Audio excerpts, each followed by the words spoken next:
Bonjour, je m'appelle Stéphane Gentil, je suis directeur général chez Aloha.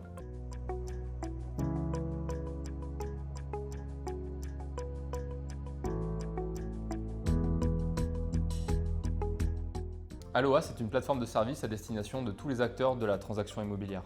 Donc Aloha est né d'une rencontre entre une équipe de transactions immobilières expérimentée d'à peu près 15 ans avec une équipe tech. Alors cette équipe tech et design, j'en étais le représentant. Auparavant, moi je travaillais pour des grands groupes bancaires assurantiels. C'est là où on a décidé de tout remettre à plat et puis on est reparti avec une méthode de design thinking. Et vu que ça a bien fonctionné, on s'est dit il faut qu'on aille plus loin. On a repris tous les métiers de la transaction, l'achat d'un bien immobilier par un particulier ou la location d'un bien immobilier. En respect de toutes les réglementations, on y a mis de la tech par-dessous et d'ailleurs c'est là-dessus que Manao nous a aidés.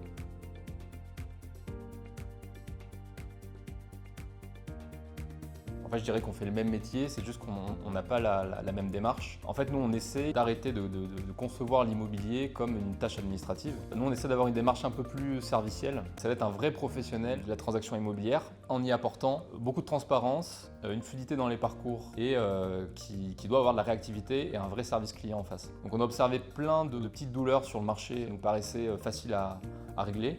On les a réglées surtout avec de la technologie, en se concentrant sur quel est l'objectif d'un hacker ou quel est l'objectif d'un propriétaire et lui rendre un maximum de valeur à chaque étape de son parcours.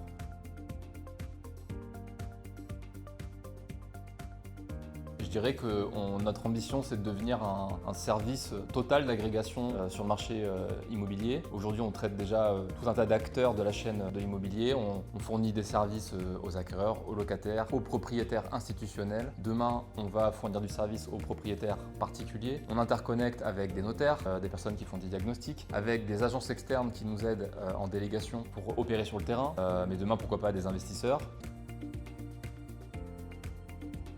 En fait, ça a été un processus un peu long, puisqu'en fait, au départ, on a monté des projets MVP en custom, avec des techno web et du développement sur mesure. On ne s'est pas vraiment posé la question est-ce qu'il faut qu'on mette un éditeur ou pas. Et on ne voulait pas urbaniser quoi que ce soit qui allait nous mettre des contraintes au début du projet. Par contre, quand on a commencé à réfléchir, à industrialiser tous les process, à connecter plusieurs parcours, c'est là qu'on s'est posé les questions et on a réussi à mieux comprendre encore comment ça fonctionnait en rencontrant un intégrateur, donc notamment Manao, qui a pu nous expliquer en fait comment on pouvait comprendre cet outil très complexe qui s'appelle Salesforce et comment finalement avec une solution éditrice, donc avec certaines contraintes, on pouvait en tirer de la valeur agile et se reposer sur tout ce qui nous intéresse, c'est-à-dire la stabilité, la maintenabilité, les évolutions et finalement on est plutôt content aujourd'hui d'avoir fait ce choix.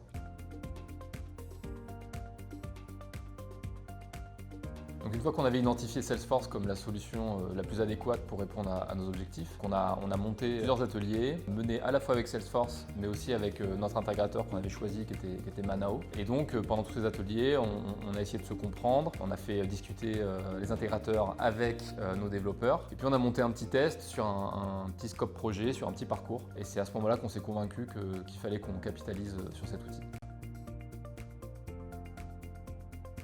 Donc avec Manao, ça se passe très bien depuis un an et si je devais expliquer pourquoi ça se passe bien, c'est parce qu'on se ressemble assez. Les équipes se sont vraiment bien entendues. Il y a vraiment des objectifs communs, il y a une réactivité qui est vraiment au top et vraiment ce sur quoi on pense qu'on va vraiment collaborer longtemps, c'est qu'on se rend vraiment compte qu'ils connaissent vraiment leurs solutions sur le bout des doigts et ça a de la vraie valeur pour nous au quotidien.